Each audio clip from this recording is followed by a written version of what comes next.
Welcome back to Overlord, Anime Review episode number 8. Now you're probably thinking, 8? What was the first 7? Well, I originally did this series 4 years ago. It was actually close to 4 years ago. Where I reviewed the whole first 3 seasons of the show, the compilation movies, the ones that the first season had, along with these anime shorts. I had reviewed a good chunk of them. I was also planning at some point to review the short stories that basically accompanied the series and Blu-ray specials, but I never got a chance to get to them. So right now I'm viewing the first episode of season 4. Now, here's a strange fun fact for you when it comes to Overlord. When I originally watched the series, it was actually not long after the third season had concluded. I, of course, have heard many different things since the thing started. Like, for example, I have talked to Chris Carrera on Twitch. He actually had no idea that there even was a season 3 when it happened. I didn't know this at all. Yes, so he had no idea about it until someone said, "Hey, you want to go ahead and dub to the first episode of season 3?" He's like, "Season 3?" Yes, and he has mentioned that he actually has read some light novels. I'll get to more of that later on because basically, the thing is, I actually got the 10th book here. By the way, the first episode, if you're curious, the name of the episode, which by the way is episode 40. Yes, the 40th episode of the entire series, which is called the Sorcerous Nation of Ainz, which pretty much this episode adapts almost the entirety of chapter 1, except for the last 4 pages. Now, here's things they cut. The mentions of basically Ainz's real name. There's a potion stuff mention that was cut. And that was it. Those are the things that were cut in the episode. They did bring up something here in the episode that was actually something that was cut originally from the anime from season 2. It was a mention of a couple members of basically the people they brought up here is Puncinda.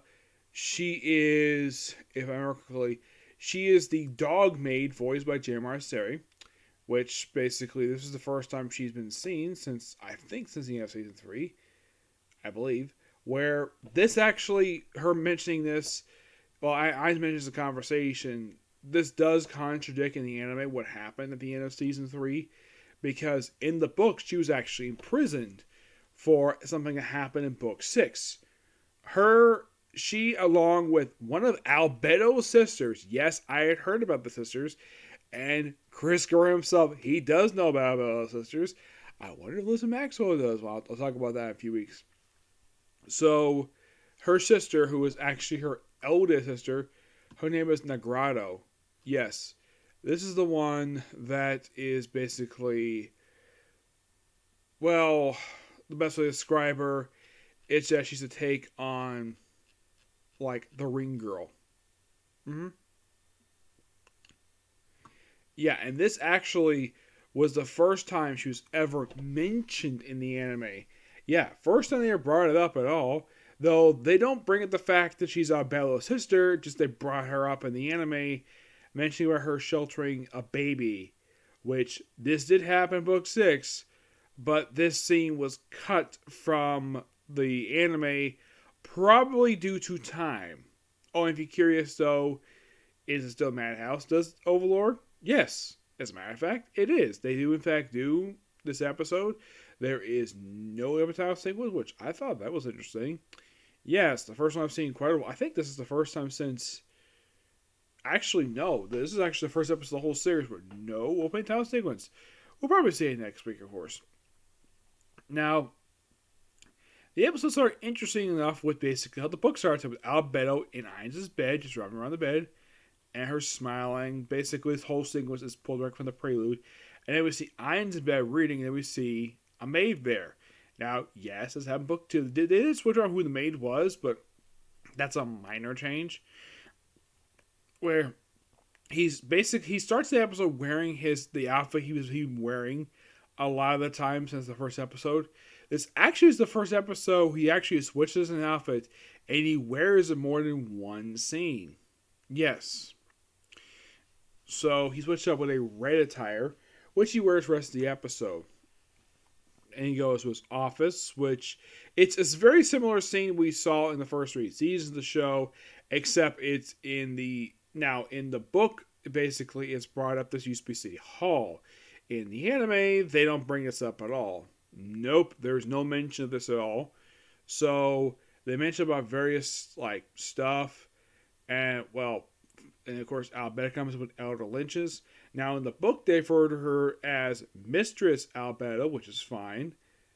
There is something I will bring up a little bit when I talk about Aria Maria and the stupid rename of their creator.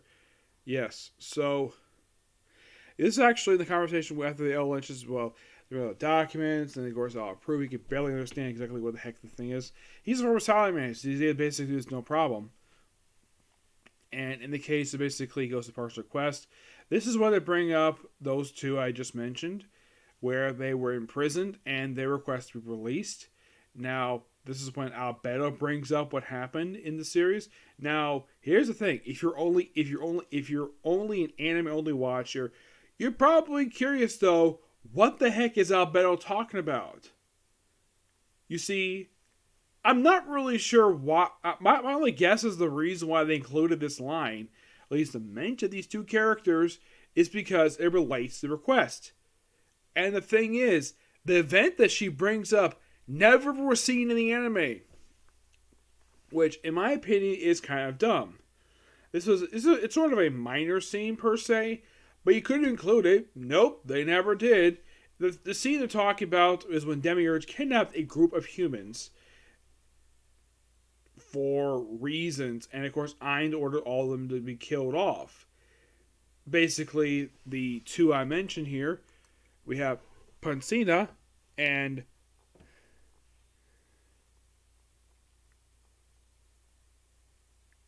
we have her and Negraro, where they actually mentioned they freed some of the children and they were punished for it and put it in the Frost prison. That's what they were put in the book. In the anime, they don't mention exactly where they were imprisoned, but they mentioned they were put under house arrest. This is kind of getting around the fact they actually didn't really adapt the scene. Just say they were in prison for this particular thing. Like, okay, why did we do this before? Because Madhouse skipped it. Well, basically, the people who wrote it skipped it. For no reason. Though I think it's also quite done the fact that I'll bring up the fact Nagaro is Albedo's sister. She is in fact the elder of the three sisters because she also has a younger sister. Something the anime fails to mention, the fact that she's not an only child. And then we have Ari Mari come in, and of course they bring up their creator, Bukamunga Chunga, which for some stupid reason the light novel renames her to Boiling Teapot. I am not kidding about that. When I was rereading this, because here's the thing. I had never read this version of this particular novel. I had only read the fan translation of this book, and this I thought was quite stupid. Because Yin Press, they're the ones who publish this damn thing. Okay, they changed the name of the Sorcerous King to the Nation of Darkness.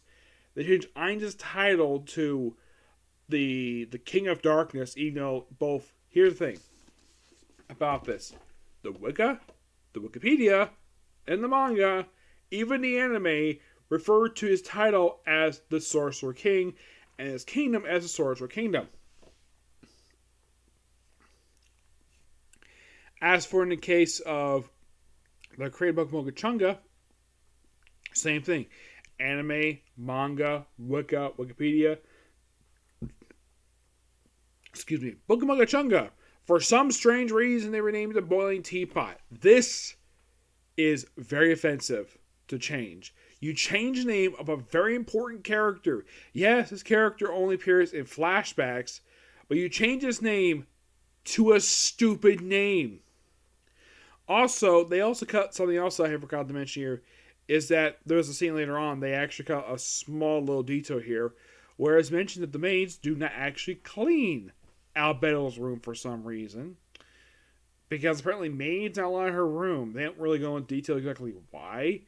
Also, we also have where Ainz is going to take a bath with the slimy guy. They actually has a different name of the thing. That's okay. Calling the slimy guy, that is not really offensive to me. As a fan of Overlord, what is offensive is change the name of the creator of Maria from Booga Booga Chunga to Boiling Teapot. Anybody who's seen the anime and reads the light novel realizes, though, that a Yin Press translator, made a mistake, and Yin Press basically released it based on the fact they clearly translate the story really well, except they change the name of stuff for no reason. And I do not like this at all. Heck, they even changed the name of the robot in this series. They changed it to something else, which is not actually her name. Yes. So, then we have a moment where Mario in this scene where we have Mario in Ainz' lab. Now, in the anime, they actually added in where she raises her arms up, and in the MOOC, there's no mention. She just plops in his lap. You have Mario going on the lap briefly, and then Albedo goes on there, like, sniffing her. Like, now, they changed the line here. They changed that, where I think it was Aura said that she was, I think it was Mario said this, where Ainz was creepy in the book. In the anime, he says that basically Ainz the pervert. And, of course, they brought up the fact that the trade basically is not going very well because they took over. And they also, thank God they cut this out of the anime, was come with the stupid idea, something they mentioned way back in the second episode of the series. Yes, the book did keep this too, where they had boys wear girls' clothes and girls wear boy clothes. And in the anime, I'm glad they cut this because this was a very stupid conversation. It took up 2 freaking pages of this damn thing. They actually had it where Albedo is requested to go to the Rian's kingdom. Now, this particular mention was made before this conversation happened. Of course, Ainz was basically granting it. And she goes off. That sets up chapter 2 of the book. And afterwards, he proceeds to, change his clothes. Well, he changes clothes to this red regalia armor, which, let me show off exactly what the thing looks like, because they do show off in the actual chapter itself, where he starts off wearing the traditional attire he normally wears, the iconic look that he's known for wearing in the series, and then he puts on this. Now, he's here at Pandora's actor here, and I'm so glad they used this moment in the anime. If you want to thank somebody who created this particular image, this illustration here, you gotta thank Soban. He is the illustrator for the story. The creator is Kugan Marama, which Chris Guerrero has mentioned to me. Well, basically mentioned to me on the chat. He's actually met the guy who created Overlord at a comic convention in California. That's where he first met him. He met him. Of course, he was with the Hubcast. That's when he first met him for the first time, which I think is quite cool. Which you don't hear that very much, where you hear like famous creators from Japan come over here. Because the only other person I've ever heard come over here is the creator of Naruto, Kishimoto. He's been over here a few times, so I heard about the creator of a light novel. I thought that was quite interesting. Yes. So, he puts in this attire and goes to see Hamsky. Now, they do cut a little bit out of this conversation. They do mention about 2 particular characters who actually appeared in Book 8. And apparently Hamsky completely forgot about these 2 characters. There's also mention of Clementine in here, which, cutting out that was kind of weird. Because Clementine, this is a character from Season 1 who appeared for the episodes that Book 2 of the series. Interesting character. First time she's been brought up since Book 2, and this is in Book 10. Yes. Though cutting her out was kind of weird. Of course, they do kind of bring up his name, though they change his name in the book from the Wise King of the Forest to the Hamster King of the Forest. Whatever. Like I said, I'm not a fan of name changes when it comes to characters. Yin Press thinks it's a good idea to do. Hey, Yin Press translators, can you please, when you translate these books, can you give these characters the correct names? Because this is stupid. Why the heck are you change their names for no reason? Meanwhile, though, like right after we have the scene with Pandora's actor, which mostly put is completely unaltered from the book. Which good job for the anime. They do bring up that he's been posing as Momon the whole period of time. Now I should point out that from the anime's perspective, this is the first time anybody has seen this character since episode 13. That was the last time he was seen. That was the end of season 1 of the show. So it's been, in terms of the anime, 27 episodes since his last special appearance in the series. And he was briefly mentioned in book 5.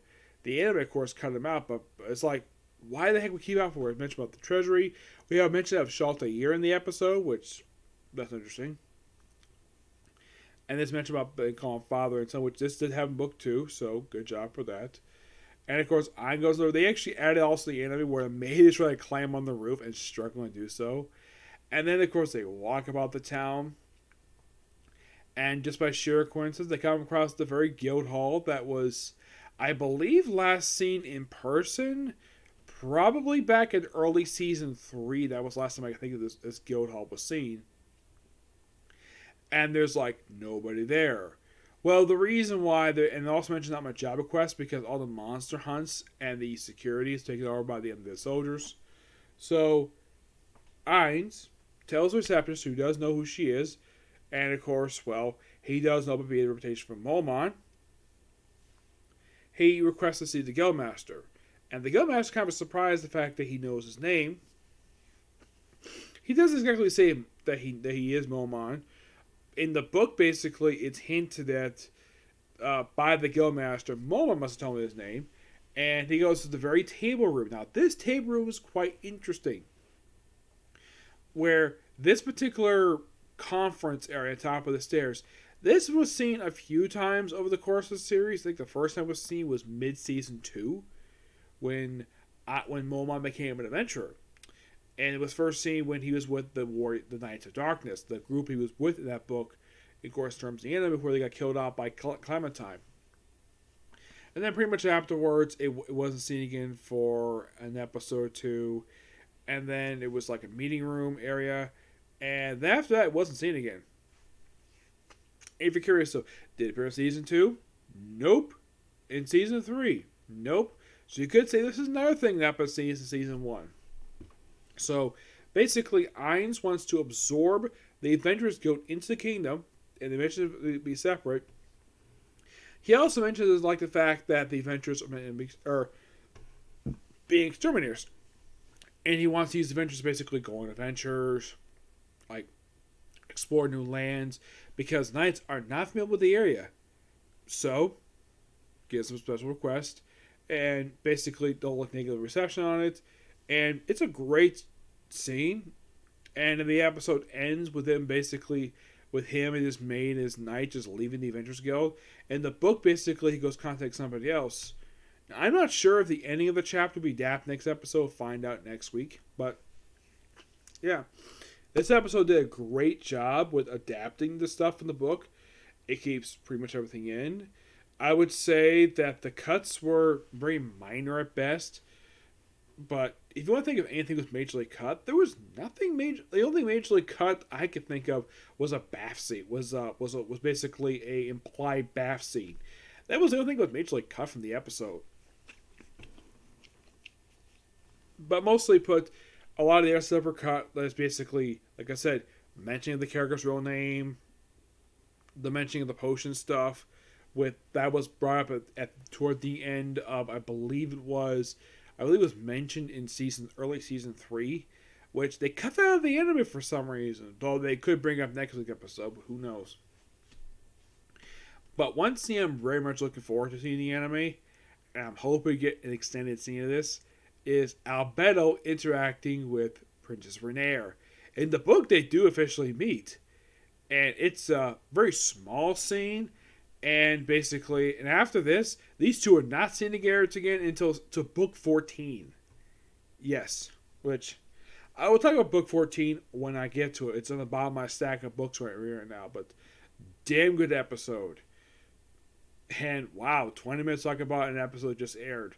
Well, actually aired yesterday. So hopefully next week I can review this on the correct day. Yep, it's getting kind of late, so I'm not going to get a chance to do the next new anime review, which you'll probably find about that. Well, I'll review it right now. It's a series that started just today. It's called Harem in a Labyrinth of the World. That'll be started probably either tomorrow or probably Friday. It depends. Yep. All right. But see you next video. Bye.